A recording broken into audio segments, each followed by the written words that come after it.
श्रद्धाशील बंधुओं एवं श्रद्धाशील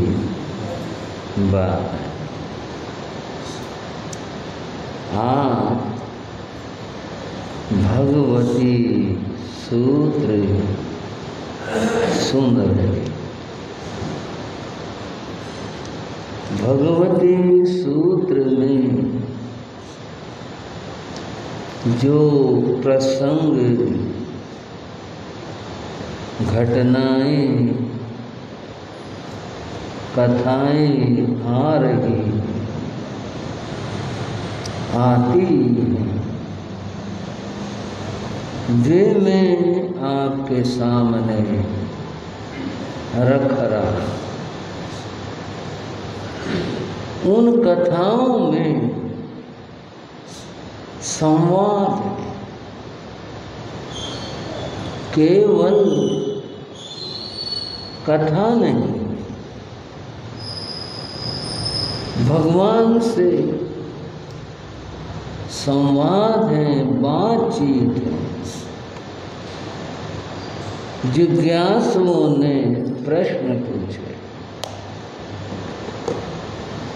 आज मैं आपके सामने एक श्राविका का जिक्र करूं। जैसा मैंने पहले भी बताया कि भगवती सूत्र में सारे प्रश्न गौतम स्वामी के नहीं, बहुत हैं गौतम स्वामी के, पर सारे नहीं। अन्य संतों के भी, श्रावकों के हैं, सन्यासियों के हैं, तो श्राविकाओं के भी। आपको ज्ञात होगा कि भगवान महावीर के चतुर्विध संघ में सबसे ज्यादा संख्या श्राविकाओं की। ठीक है ना भाई? कितनी श्राविकाएं थी? आप बोले, विनोद जी बोले, मैंने भी नहीं बोली कितनी श्राविकाएं थी। 3,18,000 श्राविकाएं थी। वैसे अगर देखो तो बहुत थी, और अगर दुनिया की बात देखें बहुत थोड़ी सी थी।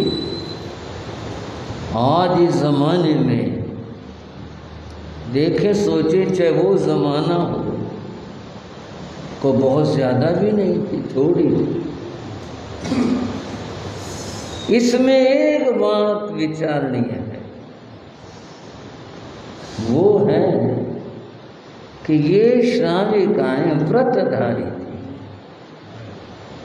एक होते हैं भक्त, आस्थावान, श्रद्धालु, वो तो कोई भी हो सकता है, और अनेक थे, परंतु व्रतधारी वे श्रावक और श्राविकाएं बहुत अधिक नहीं थे।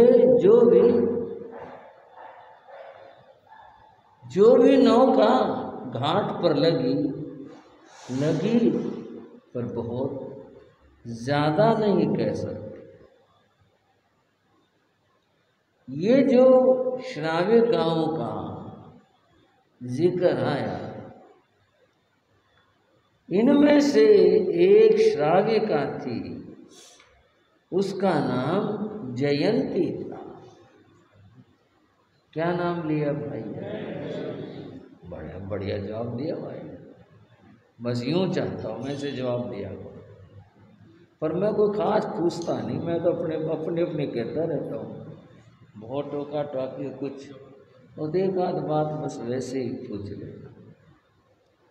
उसका नाम जयंती।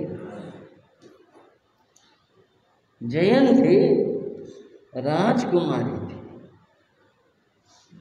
और जयंती बंधुओं कौशाम्बी के राजा शतानीक की बहन थी। ये वही शतानीक है जिसका चंदनबाला के प्रसंग में जिक्र आता है कि शतानीक की और उदयन की लड़ाई हुई थी, उसमें फिर चंदनबाला परिवार का जो भी उसमें क्षति हुई, ये शतानीक वही है। इस शतानीक की जयंती बहन थी और इनके पिता शतानीक के जयंती के इनके पिता थे सहस्रानीक राजा। कालांतर में शतानीक राजा बन गया। महावीर के मानने वाले थे, उपासक थे। जयंती तो ऐसा जिक्र नहीं आया वे इतने समय बाद वो भगवान के पास आई थी, ऐसा ये नहीं आया। भाई ये आया कि ये भगवान महावीर की उपासिका परम भक्त थी, परम श्रद्धावान थी और समय समय पर भगवान के दर्शन करने के लिए ये जाती रही। जयंती का थोड़ा और परिचय भी आया। वो परिचय ये आया जयंती का, वो मैं आगे कहूँगा, बीच में थोड़ा इसी का ही बता रहा हूँ। बाद में जयंती श्राविका ने दीक्षा ली और ये साध्वी बनी। साध्वी बनने के बाद जो आपस में साध्वियां एक दूसरे को बोलती थी तो नाम लेके बोलेंगे। जयंती नाम था तो यही कहेंगे, साध्वी जयंती यही तो कहेंगे। पर इसको एक और नाम से बोलते थे, वो नाम था पूर्व शय्यातरा। ये समझ में नहीं आई ये क्या बात है, क्या बात कही। कमला बिमला कोई भी नाम नहीं आया तो कुछ और ही नाम आ गया। पूर्व मैंने जो पहले थी, शय्यातरा जो साधु साध्वियों को अतिथियों को स्थान देने वाले थे, वो उस करके इसको पूर्व शय्यातरा कहते थे। अब हम जो बात कर रहे हैं वो दीक्षा से पूर्व की बात कर रहे हैं। यह जयंती श्राविका राजकुमारी तत्वों की ज्ञाता थी। अभी गए जीवा जीवे श्रावको और श्राविकाओ वहां।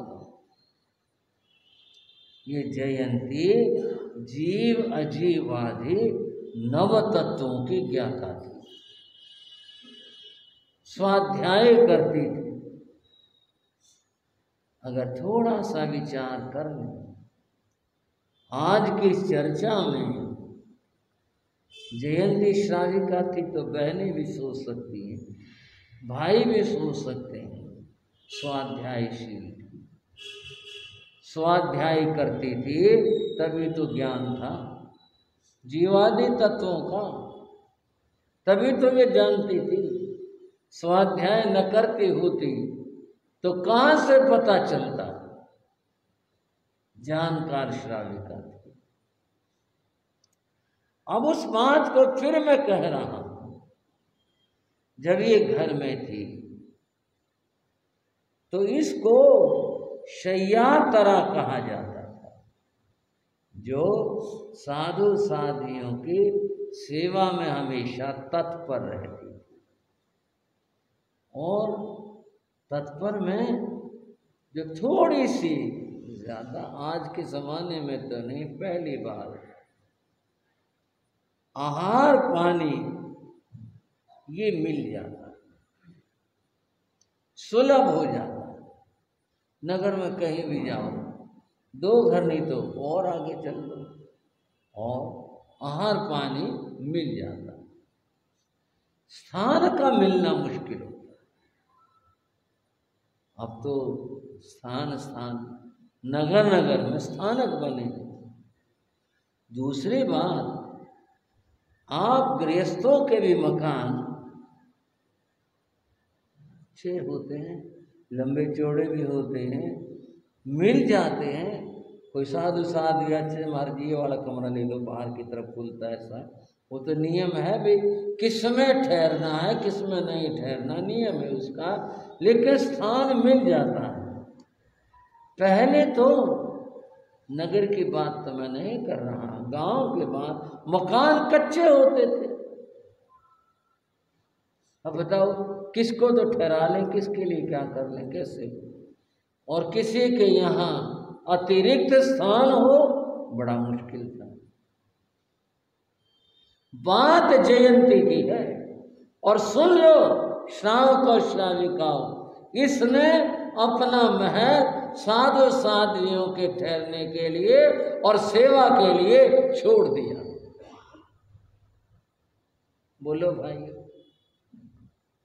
भावना है ना, श्रद्धा है ना, हाथों भरो क्यों नहीं। अपना महल, राजकुमारी थी, शैतानी की बहन थी, इसका अपना महल था, भाई ने दिया जैसे भी दिया, इसका खूब बड़ा महल था। साधु साधियों को ठहरने में किसी प्रकार की कोई असुविधा न हो, इसलिए जयंती ने अपना महल संत सेवा के लिए छोड़ दिया। संत आओ तो यहाँ विराजे, स्वयं जैसे जहाँ उसमें या पास में या भाई के जो भी व्यवस्था हो, गुस्से में क्या लेना, बात भावना की है। कितनी भावना रही इस बात की कि वे अपना स्थान वे संत सेवा के लिए छोड़। वर्तमान में राजस्थान में सुनते हैं कि कुछ ऐसे लोग परिवार हैं जिन्होंने अपनी हवेलियां संत सेवा में छोड़ी हुई छोड़ देते हैं। अच्छी बात है, भावना है, क्योंकि ठहरने के स्थान मिलना संतों को ये पहले भी मुश्किल होता था, आज भी किन्हीं दृष्टियों से ये कठिन होता है। आहार पानी की व्यवस्था संत घूम फिर कर अपने कर लेते हैं। स्थान की बात भाइयों, जब संत आपके नगर में आते हैं, श्रावकों सुन रहे हो ना मेरी बात, समझ रहे हो, नगर में आते हैं, चाहे वो आप अपने घर में जगह या आप स्थानक के लिए प्रार्थना करो, स्थानक है जी वहां पधारो, तो स्थानक में जब संत आते हैं अथवा घर में आते हैं तो वे आज्ञा लेते हैं। हम भाई लेते हैं ना, क्या कहते हैं, भाई ठहरने की तुम्हारी अनुमति, ये आज्ञा लेते हैं। इसमें एक थोड़ा सा एक बात रहस्य और पेच फंसा हुआ है। वो है क्या, जिसकी आज्ञा ले लेंगे उसके से हार पाने नहीं लाते। कुछ परंपरा कह लो या समय के साथ पहले दिन तो ले भी आए, लेकिन फिर लाते नहीं। उनके यहाँ से जिनकी आज्ञा हो उनका हार पाने नहीं देते। इसलिए ज्यादातर ना हमारा ना हमारे आज्ञा नहीं, हमने देते आज्ञा, और ले लो, उसके ले लो, उसके ले लो, सेवक के सेवादार के ले लो, और किसी को बुला लो, और किसी को कर लो। हाँ जी मंत्री जी, यूं ही होता, और किसी को बुला लो जी। मामला क्या है कि वे संत हर पानी नहीं लेंगे, हमारे आएंगे नहीं। मैं आपको एक बात समझाता हूं, आहार पानी से ज्यादा लाभ स्थान देने का माना गया। आप कोई सवाल करे, तोला है इसको, तोलने की बात तो सही है, तोल तो कोई नहीं सकता, भावना की बात जरूर है। लाभ होगा कम ज्यादा, ये होगा भावों से। भावना कैसी है, परंतु जो एक व्यवहार में और परंपरा में बात मानते हैं, स्थान का प्रदान करना, वो उसका लाभ ज्यादा, चूंकि ये मुश्किल है, स्थान कम मिलता है, और तो कहीं से जा करके ले आओ। साधु साध्वियों को स्थान उपलब्ध करना ये थोड़ा मुश्किल होता है, और ये ज्यादा लाभ की बात होती है। अतएव कभी प्रसंग आ जाए, हर्ष से दिल खोल करके, हाँ गुरु महाराज पधारो, करो कृपा, मेरा सौभाग्य, मुझे ऐसा सौभाग्य मिला, इस तरह का ऐसा भाव, इस तरह का भाव, ठहराने का भाव होना चाहिए, रखना चाहिए। साधु साधियों के लिए स्थान उपलब्ध करना, यह है बंधु पुण्य की बात। एक बात और, यहां अतिथि शब्द का प्रयोग है। अतिथि सेवा, अब अतिथि वैसे साधु के लिए आता है जिसके आने की कोई तिथि ना हो, उसको अतिथि कहते हैं। समय के साथ बड़ा कुछ बदल गया, साधुओं में भी परिवर्तन आ गए, गृहस्थों में भी परिवर्तन आ गए। ये समय के साथ परिवर्तन आए और हुए। साधु लोग पहले यही नहीं बताते थे हम जाएंगे, वे कल जाएंगे, कहाँ जाएंगे, और अब तो भाई भी चाहते हैं, साधु भी, मैं पहले से मामला फिक्स हो, मैं किसी के लिए कोई इशारा नहीं कर रहा, कोई सोचे कि मैं तो, चूंकि मैं संत हूँ, बात मेरी भी तो है, मैं तो इस बात को अपने से जोड़ के कह रहा हूँ, लोग भी चाहते हमारा पहले फिक्स प्रोग्राम कर दो, वो ज़्यादा अच्छा रहेगा, आपको भी आसानी, हमें भी आसानी। लेकिन गुरु महाराज महाराम का जमाना ये सुनते थे, वो अपने साधुओं को भी नहीं बताते थे। होता क्या था, जिस दिन बिहार, चलो भाई आज बिहार करेंगे, उस वक्त परिग्रही नहीं होती थी, बहुत कम होते थे। अब तो मेरी किताब आप देखो ना, कमरा भरा पाएगा। कोई पूछे महाराज जी क्या करते हो, भाई थोड़ा बहुत तो काम करते हैं, लिखने का, पढ़ने का। एक मामला ही किताब का नहीं है ना, एक किताब लिखने के अंदर बहुत सारी किताबों के रेफरेंस देखने की बात होती है। पहले तो इतना मामला था नहीं ना, बस कंधे पे आ गए, उतना ही भार होता था। ये मैं परिवर्तन की बात कह रहा हूँ, समय बदला, बदलाव आया, परिवर्तन आया। महाराज कहते चलो भाई, और साधु सामान उठा के चल देते, और नीचे उतरे, अगर ऊपर ठहरे हैं और नीचे की मंजिल में तो बाहर निकले, अच्छा तुमने जाना फलाने फलाने जगह, ये संत ये जाओ चलो, और तुम इधर जाना भाई, हम तो उधर को जाएंगे। लो जी, बांट दी, इतनी देर में बांट दी। वो कठोर अनुशासन का जमाना, उस जमाने में अनुशासन कठोर था, संतों का, साधियों का वहाँ। और अब तो मामला यूँ है, भाई लोग भी परिवर्तन की बात करेंगे, चाहे महाराज जी मानना तो है ही, क्यों देर करने में क्या रखा फायदा, चमासे में अगला चमासा मान दो। और इतना भी नहीं, अब तो ये 4-5 साल आगे तक के मान लो, ताकि फिर बेनती वालों को भी समस्या ना, एक ही बार मान के पार करो, वहाँ करेंगे, वहाँ करेंगे, वहाँ करेंगे। ये परिवर्तन है, व्यंग नहीं है ये। अब ये परिवर्तन ठीक और गलत क्या है, ये तो बात फिर संघ समाज की सोच की है, ये तो सामूहिक विचार की बात है। लेकिन परिवर्तन आए, मैं जो बात कह रहा था, अतिथि शब्द की कह रहा था, जिसके आने की कोई तिथि नहीं है, चाहे जब आ जाए। इसमें सबसे पहले साधु जन आते हैं, साधु साधवियाँ, इनकी कोई तिथि नहीं होती, जहाँ भी जाना है चल दिए, जहाँ आना है पहुँच गए, जहाँ जाना है चले गए। ये दूसरी बात है, अब जमाना फिर दोहरा रहा हूँ बदल गया।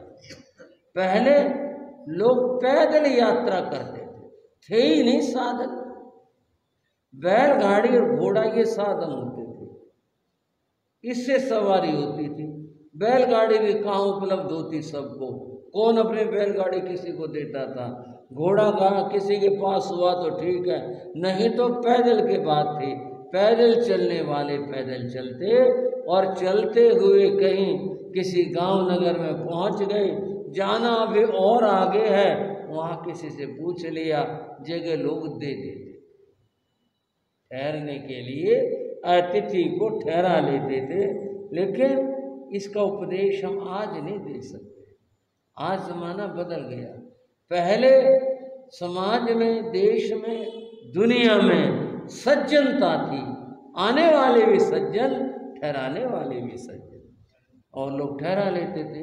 आज अनजान को कौन घर में ले आए, कौन ठहरा ले, कोई कहे भी ये थोड़ी देर बैठ जाओ, कौन है भाई तू कहाँ का है, बाहर बैठ, फर्क हो गया। आज किसी को ठहराना, किसी को रोकना खतरों से खाली नहीं। पर इतिहास तो पढ़ सकते हैं ना, इतिहास तो दोहरा सकते हैं ना। इतिहास वो भी था कि जब ह्यून सांग और फाहियान चीन के ये दो यात्री भारत आए थे, और इन्होंने अपने भारत यात्रा लिखे, और वो डायरियां आज भी कहते हैं चीन में सुरक्षित हैं। उन यात्रियों ने अपनी डायरियों में ये लिखा हुआ है, अनुवाद उपलब्ध है। उन्होंने लिखा कि भारतवर्ष में लोग ताले नहीं लगाते थे। बोले भाई बैठे थोड़ी देर सोचें, ताले नहीं लगाते थे। कैसा जमाना हुआ, घरों को ताले न लगाना, ये ह्यून सांग और फाहियान ने लिखा अपने डायरियों में। उसके अनुवाद अंग्रेजी में उपलब्ध है और भाषाओं में भी होंगे। ताले नहीं लगाते थे, इतना सुराज था, इतना अच्छा राज था, ताले की जरूरत ही नहीं होती थी। लोग किवाड़ बंद कुत्ते बिल्ली के लिए करते थे, चोरी के डर से नहीं करते थे। ये ह्यून सांग फाहियान ने लिखा, ये था जमाना। और लिखा, चंद्रगुप्त के राज्य में किसी आदमी की कोई चीज गिर पड़ी, वह दूसरे दिन आकर तलाश करता तो वहां पड़ी हुई मिल जाती, कोई नहीं उठाता किसी की चीज को। और फिर सफाई कर्मचारी आते, चीज को उठाते, और वो जो पुलिस जिसे आज कहते हैं, तब राजपुरुष पुलिस को वहां जाकर दे आते। जिस आदमी की चीज खोई है वह जाए और पुलिस थाने जा करके अपनी चीज ले आए, जो मेरी चीज खो गई ले जाओ भाई। आप सोच सकते हैं ऐसा जमाना। पहली बात, चीज मिलने का क्या मतलब, कौन छोड़ देगा, गिर पड़ी तो किसी की गई। और फिर अगर मान लो पुलिस के हाथ लग गई, पुलिस और चीज वापस दे दे। मैं पुलिस की क्यों आलोचना करूं, आप ही से सुनता हूँ। पुलिस में जाने के बाद में और चीज उल्टी आ जाए, जल्दी से आ जाए, आराम से आ जाए, बड़ा मुश्किल काम है। कितने चक्कर काटने पड़े, कितना कुछ करना पड़े। ये उस युग की बात थी। आज किसको कौन ठहरा ले, वो जमाना था जब लोग ठहरा लेते थे। आओ भाईजान, आओ, भाग्य इस बात का कि भी आप हमारे अतिथि बने। इस बात को बड़ा सौभाग्य मानते थे, कोई हमारे यहाँ अतिथि आ जाए। एक पुस्तक है, उसका नाम है कामायनी। जयशंकर प्रसाद उसके लेखक। कामायनी में जयशंकर ने वर्णन किया, जब इस पृथ्वी पर सृष्टि आबाद होने लग रही थी, बहुत थोड़ा मनुष्य था, बहुत थोड़ी आबादी थी, और बहुत मुश्किल से आदमी के दर्शन होते थे, उसका वर्णन किया। वर्णन वैदिक है, पर क्या वर्णन किया अग्निहोत्र अवशिष्ट अन्न कुछ कहीं दूर रख आते थे, इनसे होगा तृप्त अपरिचित, समझ सहज सुख पाते थे। भोजन बना, भोजन में से अतिथि के लिए भोजन निकाला जाता था। ये कार्य अनुष्ठान उस जमाने के रहे, वैदिक परंपरा के रहे। उसमें जो अन्न बच गया, जो भोजन बच गया, उसका क्या करें? अब नहीं खाया गया, बच गया, ज्यादा बना दिया, क्या किया जाए? अग्निहोत्र अवशिष्ट अन्न, कुछ बचा हुआ जो अन्न है कहीं दूर रखाते थे, कहीं सुरक्षित जगह पर, कोई ऊंची जगह कहीं, वहां उसको संभाल करके रखाया करते लोग। किस लिए? पानी रखाते थे। कोई गुजरता हुआ यात्री यहाँ से शायद उसको जरूरत हो और वो पानी ग्रहण कर ले, ये रोटी है, ये खाना है, शायद मिलेगी। ये सोच करके लोग समझ सहज सुख पाते थे। लोगों को सुख होता था कि वे चलो ये अन्न ये पानी रख दिया कहीं। ये भावनाएं थी लोगों की। और बंधुओं, चौराहों पर जो ये आजकल से मतलब जो परंपरा है, गुलगुले पूड़े और ये सारे, ये वो परंपरा थी जो कहीं सुरक्षित रख। चौराहे पर से आदमी गुजरेगा, इधर से आएगा उधर से आएगा, कहीं सुरक्षित रखते थे, पाँव में नहीं डालते थे, किसी के काम आ जाए, कोई प्यासा हो पानी पी ले। अब तो बात और तरह की होगी ना, पानी की धार दे दी, पानी ऐसे डाल दिया, ये किस काम आने का सिवाय कुछ ले जाने के, और क्या होगा? वह यात्रियों के लिए रखा जाता था। और चौराहों पर दिया जलाया जाता था। आजकल तो ये भारी टोटका मानते हैं, भाई टोटका कर दिया चौराहे के ऊपर, टोटका।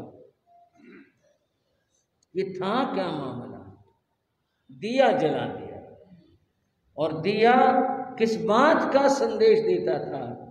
शनै शनै चल, चौराया है, धीरे धीरे चलो। क्या कहा?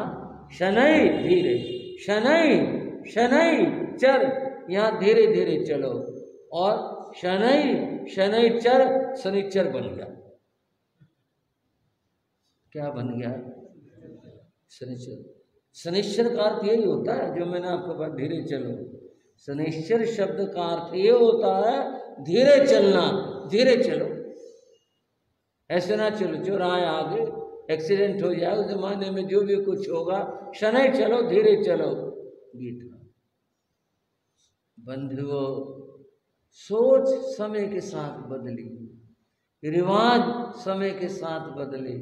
व्यक्तियों के अतिथि को लोग घर में ठहरा करके खुश होते थे कि हमारे घर कोई अतिथि ठहर जाए, कितना अच्छा हो जाए। इस बात को सौभाग्य मानते थे, हमारे घर कोई अतिथि आ गया।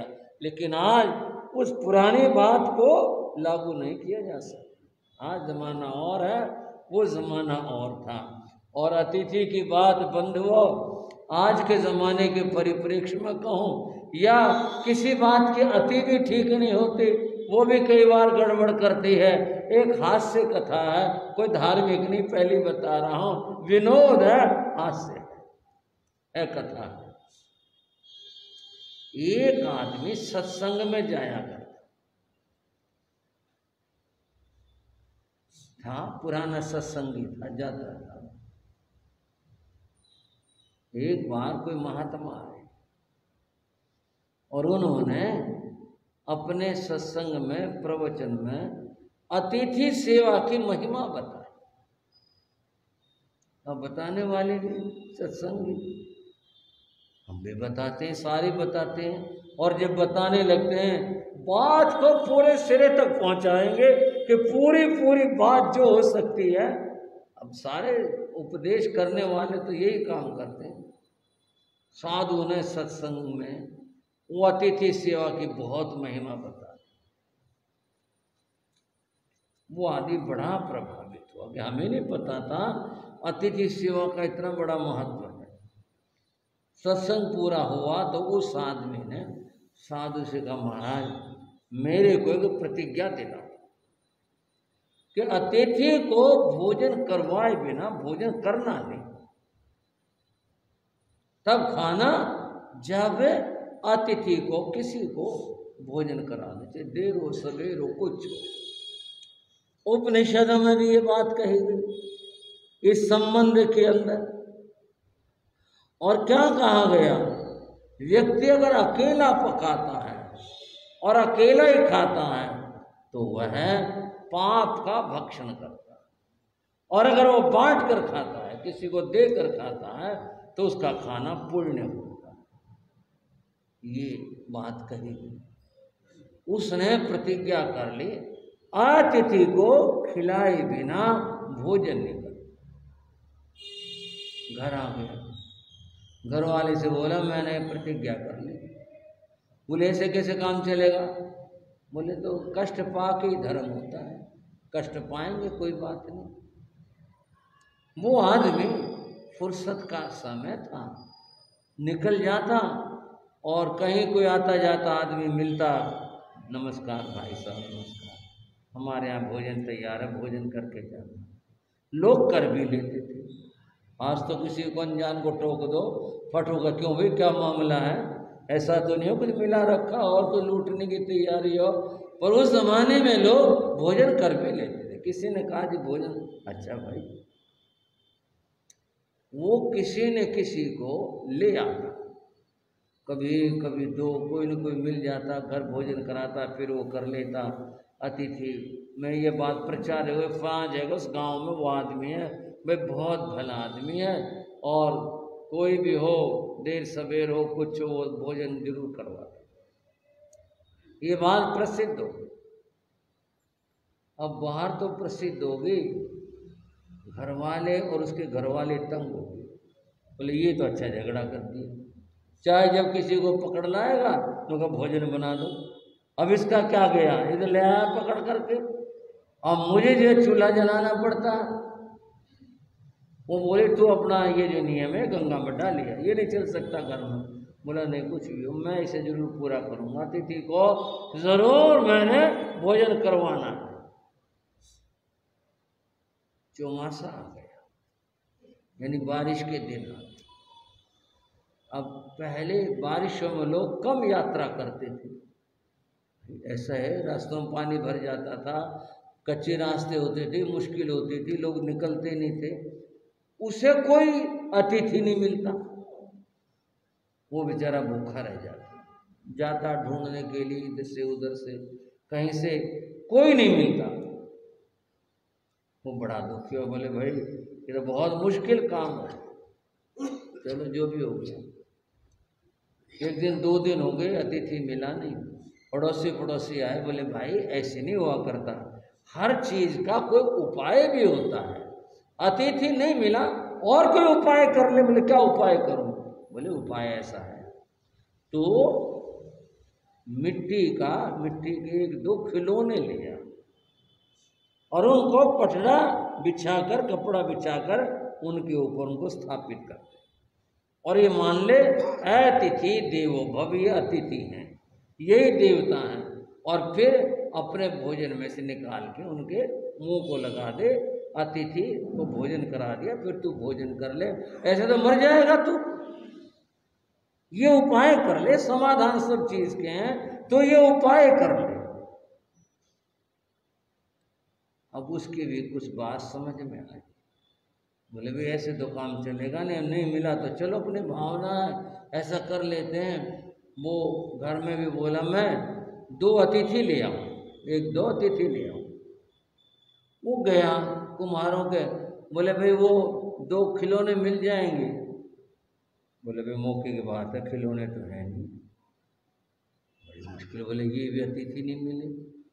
वो आ रहा था, रास्ते में हलवाई की दुकान थी।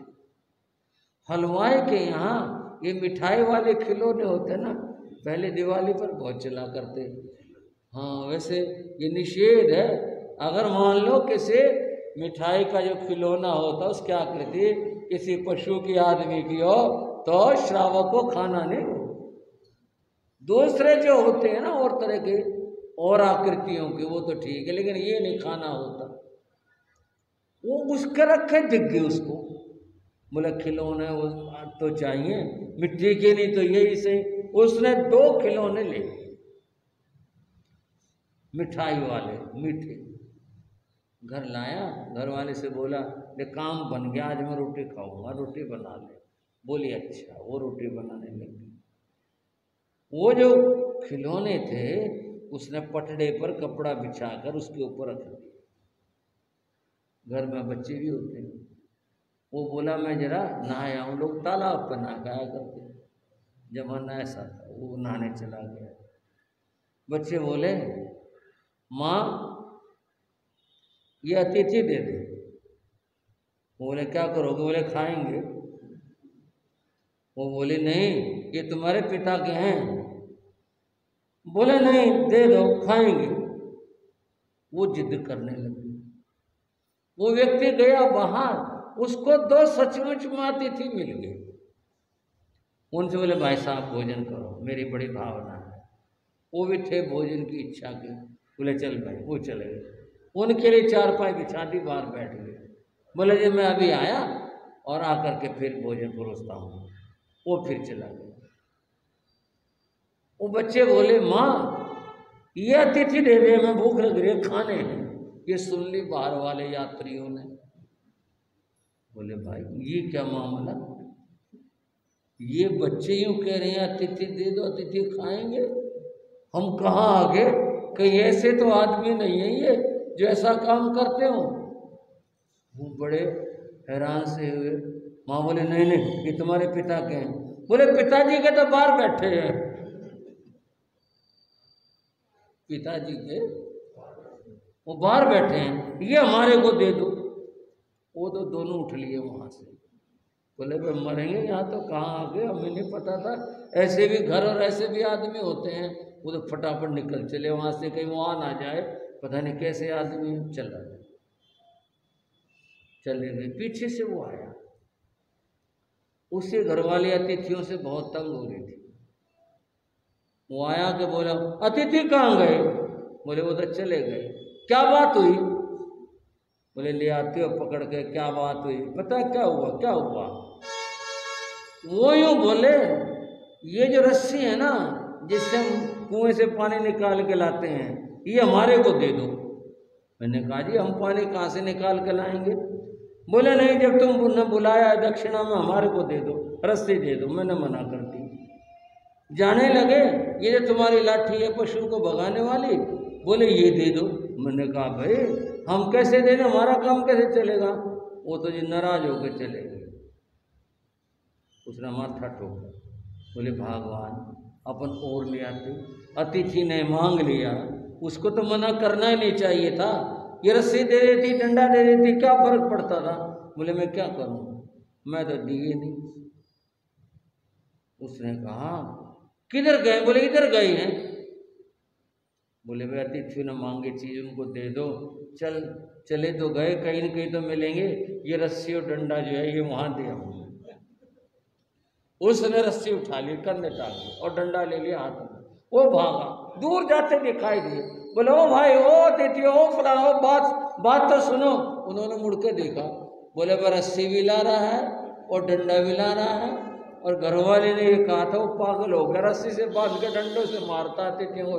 बोले भाई अपने घर वालों ने कहा हम तो जा रहे हैं, हम यहाँ से, हम नहीं तुम्हारे आ रहे। और अतिथि अपने दौड़ के भाग के मिले। अतिथि की बात थी, पुराने हरियाणा का विनोद भरी कहानी थी। अतिथि संपूज है, अतिथि की पूजा करनी चाहिए, अतिथि को भोजन कराना चाहिए, सत्कार कराना चाहिए।